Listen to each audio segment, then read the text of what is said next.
आपण पाहत आहात लोकसमीक्षा न्यूज नेटवर्क आणि या आहेत आजच्या सुपरफास्ट न्यूज। या बातमीपत्राचे प्रायोजक आहेत श्री गजानन पॅरालिसिस व अर्धांगवायू केंद्र आणि श्री गजानन ॲक्युपंक्चर संतती केंद्र। पॅरालिसिस आणि अर्धांगवायूसाठी आता परभणीत उपचार उपलब्ध। 10 वर्षांपूर्वीचा पॅरालिसिस रुग्णही बरा होणार, विना ऑपरेशन उपचार होणार। मणक्यांच्या उपचारात ऑपरेशनची गरज नाही। श्री गजानन पॅरालिसिस व अर्धांगवायू केंद्र। ॲक्युपंक्चर तज्ञ डॉक्टर PM जाधव करणार उपचार। ॲक्युपंक्चरद्वारे लकवा, अर्धांगवायू, दमा, मधुमेह, संधिवात, मान पाठदुखी, गुडघे टाचदुखी, मणक्यांचे विकार, डोकेदुखी, अर्धशीर्षी, ॲलर्जी, जुनाट सर्दी, फ्रोजन शोल्डर, लठ्ठपणा, मेंदू, मज्जातंतू, मांसपेशीच्या विकारावर उपचार उपलब्ध। श्री गजानन ॲक्युपंक्चर संतती केंद्र। केवळ एक भेट आपल्या आयुष्यात आनंद आणेल। लग्नानंतर 10 वर्ष होऊनही संतती न झालेल्यांनाही संतती होऊ शकते। संतती विषयक सर्व उपचार केले जातील। एक वेळ अवश्य भेट द्या। श्री गजानन पॅरालिसिस व अर्धांगवायू केंद्र आणि श्री गजानन ॲक्युपंक्चर संतती केंद्र, मराठवाडा हायस्कूलच्या बाजूला, शिवाजीनगर, परभणी। मोबाईल 9975512126। नमस्कार, मी प्रभू दिपके लोकसमीक्षा न्यूज नेटवर्क मध्ये आपलं स्वागत करतो। आपण पाहत आहात परभणीचं एकमेव बातमीपत्र Loksamiksha superfast. Red Apple exclusive MIDC परिसर, परभणी। परभणी महानगरपालिका आणि अनिकेत सराफ यांच्या संयुक्त विद्यमानं स्वरमयी दीपावली 2025 या सांस्कृतिक उपक्रमाला परभणीकर रसिकांचा उत्स्फूर्त असा प्रतिसाद लाभला। दीपावली पाडव्याच्या निमित्तानं वसमत रस्त्यावरील राजगोपालचारी उद्यानामध्ये पार पडलेल्या पाडवा पहाट या कार्यक्रमानं शहरातील सांस्कृतिक वातावरण अधिक सुरेल केलं। पहाटे 6:30 वाजता सुरू झालेल्या या कार्यक्रमात प्रसिद्ध शास्त्रीय गायक पंडित नागेश आडगावकर यांनी आपल्या अप्रतिम गायनानं उपस्थित रसिकांना मंत्रमुग्ध केलं। त्यांना साथ संगत म्हणून हार्मोनियमवर मंगेश जवळे, तबला प्रशांत गाजरे, व्हायोलिन पंकज शिरभाते, पक्षवाज विश्वेश्वर कोलंबीकर आणि अनाहत वारसी यांनी बासरीवरून साथ दिली। संगीताच्या सुरावटीसह रंगाची उधळण करत प्राध्यापक सिद्धार्थ नागठाणकर यांनी लाईव्ह पेंटिंगद्वारे दृश्यात्मक कलात्मक अनुभव साकारला। सूर आणि रंग यांचा हा संगम रसिकांसाठी अविस्मरणीय असा ठरला। जिंतूर तालुक्यातल्या डोंगरतळा परिसरामध्ये महाविद्यालयीन विद्यार्थिनीच्या सामायिक अत्याचाराच्या घटनेच्या नंतर पोलीस यंत्रणा सतर्क झाली असून स्वतः पोलीस अधीक्षक रवींद्रसिंह परदेशी व त्यांच्या टीमनं संपूर्ण परिसर पिंजून काढलाय। या प्रकरणाचं गांभीर्य लक्षात घेता अतिरिक्त जिल्हा पोलीस अधीक्षक जीवन बेनीवाल यांच्या मार्गदर्शनाखाली SITची स्थापना केली असून यामध्ये 9 अधिकारी आणि 17 ठाणे अंमलदारांचा समावेश आहे। पोलिसांच्या वेगवेगळ्या पथकांच्या माध्यमातून 6 आरोपी यांना गजाआड करण्यात आले, तर एका बाल गुन्हेगाराला रिमांड होममध्ये पाठवण्यात आलं आहे। घटनेचं गांभीर्य लक्षात घेऊन पोलीस अधीक्षक रवींद्रसिंह परदेशी यांनी 21 ऑक्टोबर रोजी डोंगरतळा शिवारामध्ये घटनास्थळाचा मागोवा घेतला आणि संपूर्ण परिसर पिंजून काढला। जे आरोपी पोलिसांनी अटक केले त्यांनी यापूर्वी अशा प्रकारचे गुन्हे केले आहेत का, अशा प्रकारच्या अनेक गुन्ह्यांमध्ये या आरोपींचा समावेश आहे का, याबाबतची चौकशी केली जात आहे। या चौकशीसाठी अतिरिक्त जिल्हा पोलीस अधीक्षक जीवन बेनीवाल यांच्याकडे या प्रकरणाचा तपास देण्यात आलेला आहे। या प्रकरणाची सखोल चौकशी करण्यासाठी SITची स्थापना करण्यात आली असून या SITमध्ये 9 अधिकारी असणार आहेत, तर 17 ठाणे अंमलदारांचा समावेश आहे। जिंतूर तालुक्याच्या आतापर्यंतच्या इतिहासातील सर्वात मोठा तपास असण्याची ही शक्यता वर्तवण्यात आली आहे। दरम्यान या सामूहिक अत्याचार प्रकरणी आरोपींना न्यायालयासमोर उभं केलं असता 27 ऑक्टोबरपर्यंत त्यांना पोलीस कोठडी सुनावण्यात आली आहे। दक्षिण मध्य रेल्वेनं सणासुदीच्या काळातील वाढत्या प्रवासी गर्दीचा प्रभावीपणे सामना करण्यासाठी व्यापक उपाययोजना केल्या आहेत। प्रवाशांचा प्रवास अधिक सुखद, सुरक्षित आणि सुलभ व्हावा यासाठी विभागानं सर्व स्तरावर तयारी पूर्ण केली असल्याची माहिती विभागीय रेल्वे व्यवस्थापक प्रदीप कांबळे यांनी पत्रकार परिषदेत दिली। या पत्रकार परिषदेत त्यांनी सध्याच्या सणासुदीच्या काळात वाढलेल्या प्रवासी गर्दीच्या पार्श्वभूमीवर नांदेड विभागानं केलेल्या विविध तयारीबाबत माध्यमांना माहिती दिली। DRM प्रदीप कांबळे यांनी सर्व अधिकारी आणि कर्मचारी यांच्या निष्ठापूर्ण सेवाभावाचं कौतुक केलं आणि सणासुदीच्या काळात देखील गाड्यांचं सुरक्षित संचालन आणि प्रवाशांचं समाधान कायम राखण्याचं त्यांनी आवाहन केलं।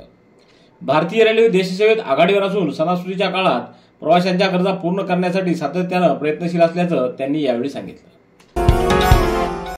आपल्या सर्वांना आरोग्य, सौभाग्य आणि उज्ज्वल भविष्यासह दीपोत्सवाच्या हार्दिक शुभेच्छा। शुभेच्छुक संजय मंत्री, अध्यक्ष परभणी जिल्हा केमिस्ट अँड ड्रगिस्ट असोसिएशन, सदस्य शिवाजी फार्मसी कॉलेज परभणी, उपाध्यक्ष केमिस्ट पतसंस्था परभणी। आरोग्य जबाबदारी आणि सेवाभाव या मूल्यांच्या बळावर आपली ओळख जपणाऱ्या वैद्यकीय क्षेत्रातील सर्व सहकाऱ्यांना आणि नागरिकांना दीपावलीच्या हार्दिक शुभेच्छा। धनतेरस, लक्ष्मीपूजन, पाडवा आणि भाऊबीज या आनंदमयी सणांच्या शुभप्रसंगी आपल्या जीवनामध्ये आरोग्य, समृद्धी आणि आनंदाचा दिवा सदैव प्रज्वलित राहो। रुग्णसेवा हीच आपली प्राथमिकता असल्याचा संकल्प कायम ठेवत औषध व्यवसायात विश्वास, पारदर्शकता आणि निष्ठा जपत आरोग्यदायी समाज घडवण्याचा प्रयत्न असाच पुढे सुरू राहो हीच ईश्वरचरणी प्रार्थना। आपणा सर्वांना आरोग्य, सौभाग्य आणि उज्ज्वल भविष्यासह दीपोत्सवाच्या हार्दिक शुभेच्छा। शिक्षणाची उंची वाढली की विचाराची उंची वाढत असते, म्हणून शिक्षणाकडे लक्ष द्या। महिला बदलल्या की समाज बदलत असतो, म्हणून महिलांनी शिक्षण घेत पुढे यायला हवं, असे विचार हरिभक्तपरायण ज्ञानेश्वर महाराज वाबळे यांनी व्यक्त केले। माणुसकी फाउंडेशनच्या वतीनं धम्मचक्र प्रवर्तन दिनानिमित्त पूर्णा येथील जिल्हा परिषद माध्यमिक शाळेच्या मैदानावर कीर्तन सोहळ्याचं आयोजन करण्यात आलं होतं। यावेळी अध्यक्षस्थानी अखिल भारतीय भिक्खू महासंघाचे कार्याध्यक्ष भदंत डॉक्टर उपगुप्त महाथेरो हे होते। यावेळी आमदार डॉक्टर रत्नाकर गुटे, श्री गुरुबुद्धी स्वामी मठ संस्थानचे मठाधिपती डॉक्टर नंदिकेश्वर शिवाचार्य महास्वामी, भंते पय्यावंश, भंते पय्यासार, हरिभक्तपरायण नितीन महाराज सावंत, रिपाई नेते प्रकाश कांबळे, नामदेव राजभोज, माजी नगराध्यक्ष मोहन मोरे, उत्तम खंदारे, संतोष एकलारे यांची उपस्थिती होती। सध्या महाराष्ट्रामध्ये सामाजिक प्रश्नांवर अनुसूचित जाती समूहामध्ये ध्रुवीकरण करण्याचं काम सुरू असून अनुसूचित जात प्रवर्ग सामाजिकदृष्ट्या एकत्र राहावा म्हणून संविधान साक्षरता अभियान परभणी जिल्ह्याच्या वतीनं 5 नोव्हेंबर रोजी सामाजिक ऐक्य परिषदेचं आयोजन करण्यात आले। ही परिषद परभणीतल्या बीरगुणा सभागृहात 5 नोव्हेंबर रोजी सकाळी 11 ते 3 या वेळात संपन्न होणार आहे।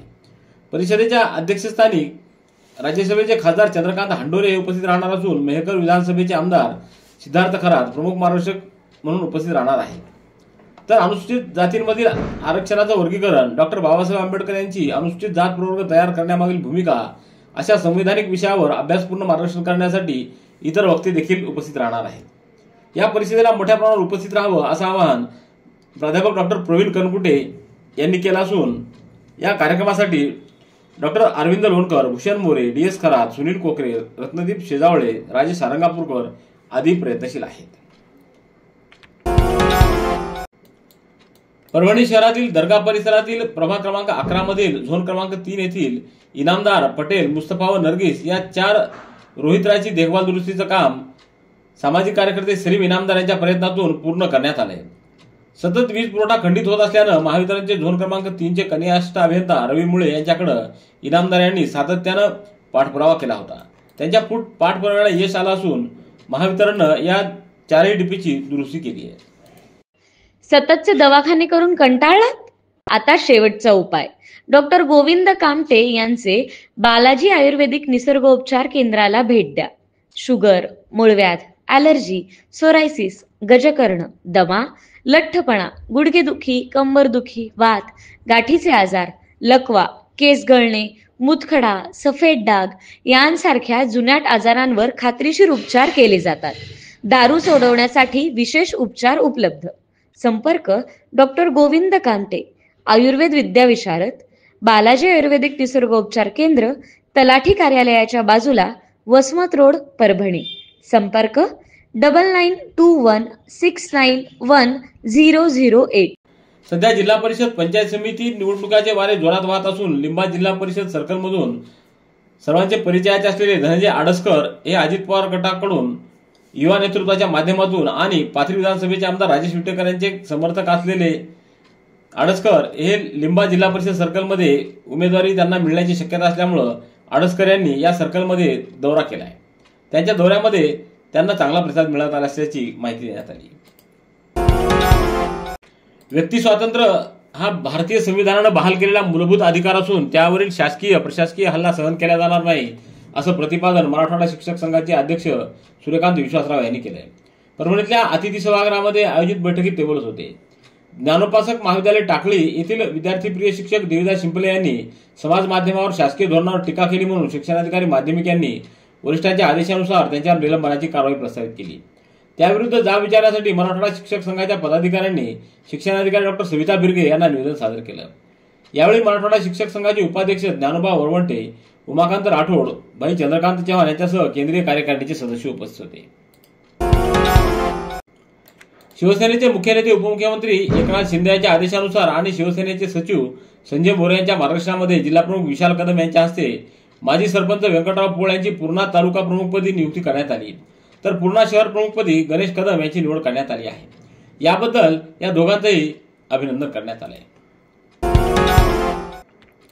पूर्णा इथं आज राष्ट्रवादी काँग्रेस पार्टीचे सामाजिक न्याय विभागाच्या वतीनं बैठकीचं आयोजन करण्यात आलं.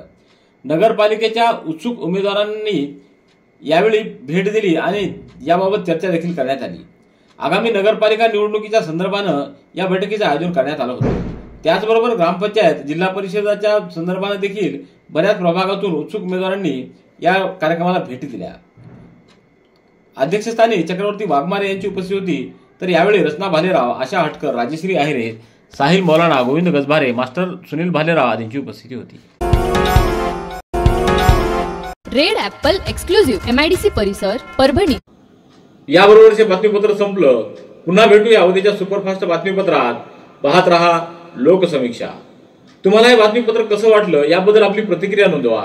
दररोजचे अपडेट्स मिळवण्यासाठी लोकसमीक्षा चॅनलला सबस्क्राईब करा. धन्यवाद.